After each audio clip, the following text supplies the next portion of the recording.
"I'm just taking out the trash," Kendall said, her voice light, almost playful, as she pushed my wedding album into a black garbage bag. I froze on the porch, suitcase still in hand, the Georgia dust from my sister's street still clinging to my shoes.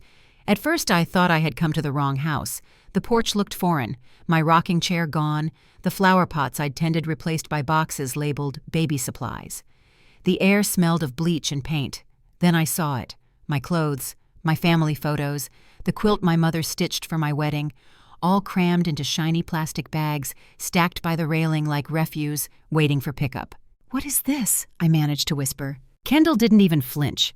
She tucked a strand of her blonde hair behind her ear, balancing a smug smile. "We just needed space. The nursery's coming along and, well, all that old stuff was in the way." My throat tightened. "That old stuff," I repeated. "You mean my things?" She shrugged, the kind of careless gesture only the powerful or the cruel ever learn. "You've been gone for 2 weeks, Elizabeth. We thought you'd understand. You said you wanted to help with the baby, not clutter up the house." The words stung deeper than she knew. My son Brent was nowhere to be seen, probably at work, unaware of what was happening, or worse, pretending not to be. I set my suitcase down and forced my voice steady. "Where exactly did you move my room?" Kendall gestured toward the back. "We cleared out the laundry area for you. It's cozy. There's even a cot." "A cot?" I stared at the garbage bags again. The sun was setting behind the porch, and for the first time in years, I felt like a stranger in my own home. I didn't say another word. I simply picked up one of the bags, held it to my chest, and stepped inside to see what else of me had been erased. The laundry room smelled like detergent and mildew. A thin cot had been pushed against the wall, wedged between the dryer and a rack of mops. My name wasn't on anything anymore. Not the towel, not the toothbrush, not the space. I sat down slowly, the plastic bag of my belongings crackling beneath my arm. My knees ached from the long drive back from Savannah. My sister had held my hand and said goodbye with a voice thin as paper. I buried her last Thursday. I hadn't even unpacked before being told I no longer had a place in my own home. This house was mine once, 30 years ago. I signed the papers alone after the divorce, Brent barely 4, clutching a plastic dinosaur in one hand while I signed with the other. I raised him in these walls. Every scrape, every birthday, every slammed door. It was never big, never fancy, but it was ours. When Brent and Kendall got married, they said the house was too outdated. I wanted them to build their life here, so I handed over $125,000 renovation money, I said, just to help. No contract, no questions. Last year, they said they needed support when the fertility treatment started. So I retired early, sold my car, packed up my life, and squeezed it into one guest room. And now that room was painted pale green with animal decals on the wall. The cot squeaked as I lay down, fully clothed, arms wrapped around a bag that held pieces of the life I was supposed to be part of. The lights went out in the hallway.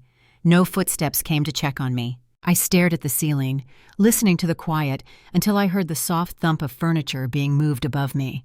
In the morning, the house was too quiet, the kind of silence that means something has been decided without you. I followed the faint sound of a hammer upstairs, each step slower than the last. The door to my old room was half open.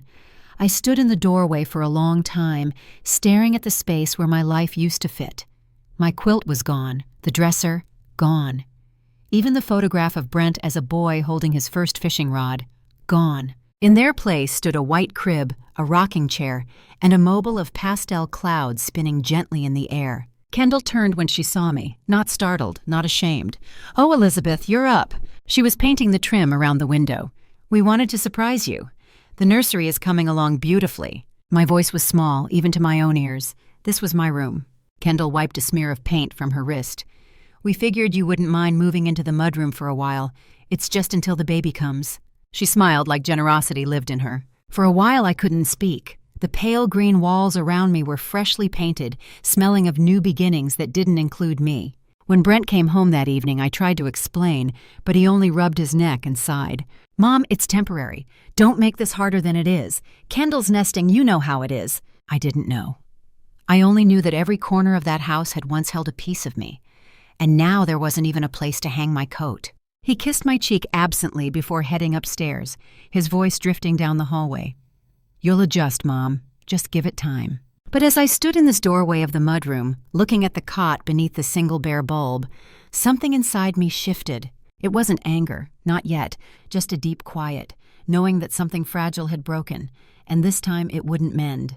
I sat down on the cot and watched the shadow of the crib above me move across the ceiling, soft and steady, like the ticking of a clock I no longer set. That night, I couldn't sleep. The hum of the dryer was the only sound keeping me company.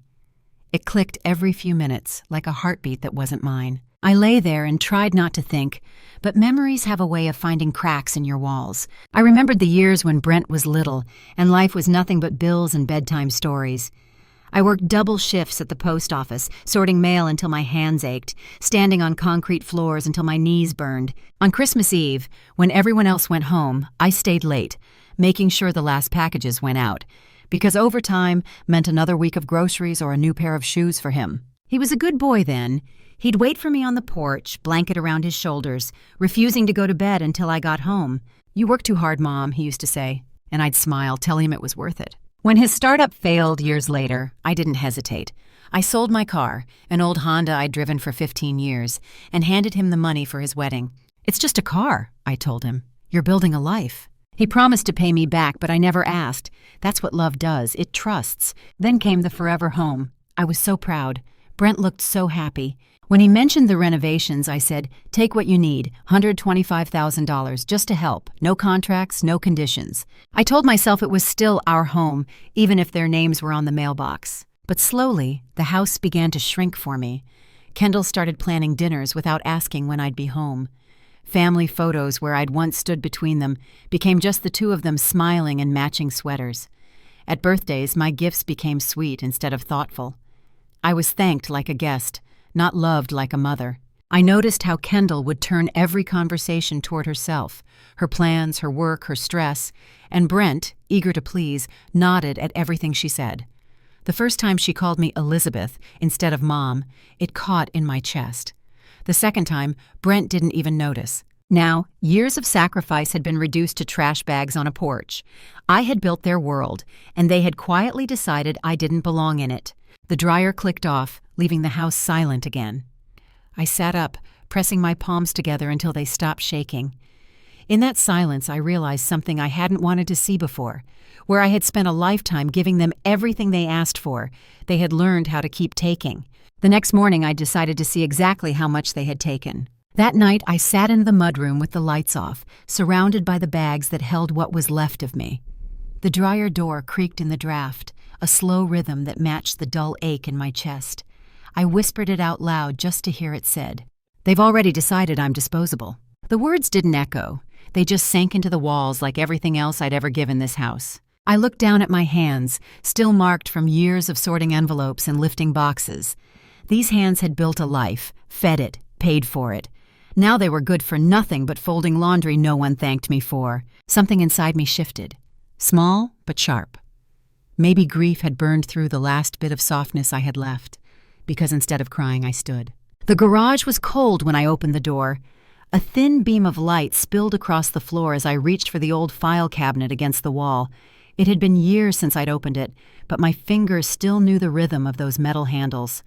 Third drawer, left side, a manila folder marked Home Purchase, 1992. I pulled it out and placed it on the workbench. The paper was yellowed at the edges, but the ink was clear. Elizabeth Henley, sole owner. No transfer, no amendment, no signature giving it away. For a long moment, I just stared at it. The name looked foreign, like a woman I used to know but hadn't spoken to in years. Kendall had told everyone the house was theirs. Brent believed her. Maybe I had too, because I'd stopped checking, stopped claiming what I'd built. But the truth sat there in black and white, steady and undeniable. This was my house. Every wall, every nail, every floorboard had been mine since the day I signed it. I slid the folder into my bag and closed the drawer. As I locked the garage door behind me, I realized I didn't feel small anymore, not useless, not unwanted, just steady. For the first time in a long time, I went to bed not as a guest in someone else's home, but as the woman who still owned it. The folder didn't leave my side. I kept it with me like a shield, even as I quietly went about folding laundry and preparing dinner the way Kendall liked things done. Later that night, after they had gone to bed, I returned to the garage. This time, I pulled out a second box labeled Finances. I sat on the workbench, flipping through bank statements and receipts, years of quiet giving stacked on paper. Each entry told a story they had forgotten. The bathroom remodel paid in full from my checking account. The new appliances charged to the card I had opened for emergencies years ago, still active, still under my name. Even the nursery furniture, the crib Kendall proudly showed off to her friends, ordered online, shipped with my billing address. Page after page, I read the same truth. There was no joint in our renovation. It was all me. I found a printed invoice from a maternity boutique dated 2 years ago. I remembered that time clearly. Kendall walking around the house with her hand on her stomach, talking softly to Brent about baby names and needing rest. But the baby never came. She told me they lost it early. There was no funeral, no doctor's note, no grief. Just a few weeks of silence before everything returned to normal. And now here we were again. A nursery, a story, no due date, no appointment cards. Just soft excuses and a new coat of paint. I sat there with the receipts spread around me, and I knew she hadn't just erased me from the house. She had used me to build it. At 7 the next morning, I slipped on my shoes, folded the deed into my purse, and drove to the law office downtown. Miss Latrice Meyer was waiting when I arrived, calm and composed, her glasses low on her nose as she reviewed the paperwork. "You say your name is still on the deed?" she asked. I handed her the folder. "Yes, and I'd like to talk about what comes next." She nodded, eyes scanning the page. "Then let's begin." And just like that, I stopped being the help and became the owner again. Ms. Meyer clicked her pen and looked up from the last page. "Well, Elizabeth," she said, "you were right to come. The deed is still yours, fully, legally. Clean title, no liens, no transfer documents filed. Everything Kendall told people, what she told Brent, was smoke." "There's no rental agreement," Ms. Meyer added. "Nothing signed. They have no legal standing in that house other than your hospitality." I sat back in the leather chair, letting that sink in. I wasn't holding on by a thread. I'd been holding the entire structure quietly all along. "I want protections added," I said. "Lock it down, trust contingency, anything that keeps them from touching it if something happens to me." She nodded. "We'll file it today. I'll get the paperwork to the county clerk and make sure it's reflected by end of week." As I signed my name, I didn't tremble. My hands were steady, not because I was angry. I wasn't, not in that moment. What I felt was something quieter, stronger, clarity. This wasn't just about the house anymore. It was about reclaiming my place, my voice, my spine. The one I'd traded away piece by piece for the illusion of peace. I left the office with a packet of documents and a calm I hadn't felt in years. I didn't drive straight home. I stopped for coffee, sat in a booth by the window, and wrote down every item I'd paid for, every lie I'd let slide, every moment they'd made me feel small. When I got back, Kendall was in the kitchen, talking on speakerphone. She glanced at me and kept chatting, something about a baby shower and registry items. Brent waved from the living room without looking up. "Hey, Mom, don't forget trash pickups Thursday." I smiled. "I'll make sure everything's where it needs to be." They didn't notice anything had changed, but I had. And now I had everything I needed to finish what they started. The next morning, I rented a storage unit 2 towns over. I didn't tell anyone. I just quietly boxed up what was mine, the things they hadn't tossed or claimed or forgotten. My wedding ring, my mother's dishes, the little quilt Brent used to sleep under when he had nightmares. I labeled everything, drove back and forth for days, unloading my life in quiet trips. Kendall didn't notice. Brent didn't ask. On the 7th day, I mailed a notice to vacate. It was printed on heavy cream paper and hand-delivered by a process server in a crisp blue suit. Kendall screamed. I heard it through the walls. Brent came knocking, gentle at first, then more urgently. "Mom, please, we didn't mean to push you out. You're overreacting. Can we talk?" I opened the door. 30 days. That was all I said. For the rest of the month, they tried everything. Guilt, charm, silence. I moved through the house like a ghost. I smiled when spoken to, made coffee in the mornings, did the laundry without a word. But each day, the quiet grew louder. They didn't know what to do with silence they couldn't control. On day 31, I arrived with the locksmith and a copy of the court order tucked under my arm. Kendall had ignored the notice. Brent had assumed I was bluffing. They weren't home. I changed the locks. By sunset, I left a final envelope taped to the door. a certified letter confirming they no longer had the right to enter the property, a list of storage companies they could contact, and my lawyer's card. That night, Kendall posted a long message on Facebook calling me ungrateful, senile, cruel. She wrote about being abandoned by the woman who raised her husband and accused me of stealing the home she helped create. I didn't reply. I simply uploaded a photo of the deed, my name, my date, my signature. No caption, just the truth. The post went viral in our town's neighborhood group. I saw people comment things like, "Good for her," and "You don't mess with a mother's patience." But I didn't need their applause. I'd already decided what I was going to do next. A month after the locks were changed, Brent and Kendall moved into a one-bedroom rental across town, tucked behind a gas station and a row of cracked mailboxes. I never saw them leave. They didn't say goodbye. I didn't need them to. The neighborhood got quiet about it, but people talk in their own ways. Mrs. Adler from 3 doors down mentioned Brent had taken out a loan through some startup lender with sky-high rates. I nodded but didn't respond. 2 weeks later, someone slipped and said Kendall had moved back in with her mother. No one used the word separation, but they didn't have to. I heard Brent started delivering for an app on the side. I don't say that to gloat. I say it because I think sometimes consequences don't look like punishment. They just look like weight finally falling into place. As for me, I didn't stay in the house. I had spent too many nights there, wondering how I became invisible. I rented it to a young schoolteacher named Noelle. She walked through this place slowly when I showed it, her hand running along the old trim, her eyes soft. When she saw the built-in shelves Brent once used for his picture books, "I've never lived in a place with this much soul," she whispered. I gave her the keys that same afternoon. 2 weeks later, I signed the papers on a small cottage at the edge of town. Nothing fancy, but it had quiet mornings, sun-warmed windows, and a garden I could tend without interruption. The first night I slept there, I left the windows open. No dryers humming, no footsteps upstairs, just wind in the leaves and a voice inside me. Steady now. Not angry, not bitter, just mine. And in that silence, I heard the start of something I hadn't felt in years, something like peace. I planted tulips by the fence that spring. Yellow ones, the color Brent used to pick for me on the walk home from school.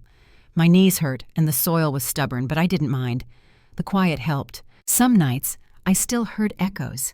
Not voices, just memories. Brent sitting at the kitchen table doing homework, me running my fingers through his hair while he pretended not to enjoy it. I didn't raise him with contracts or warnings. I gave him warmth, room to grow, and a soft place to land. I raised him with love, not leverage. But maybe that was the problem. I taught him to give, but I never taught him to guard. And when Kendall came along, I mistook her charm for care, her plans for partnership. I wanted so badly to belong to the future they were building. I never stopped to wonder if they'd already shut the door. I gave them everything I had, and they still wanted me gone. But here's what they forgot. Trash only goes out when the owner says so.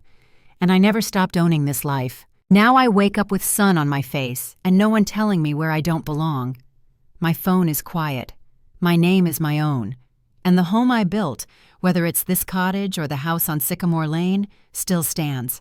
Not because they remembered me, but because I finally remembered.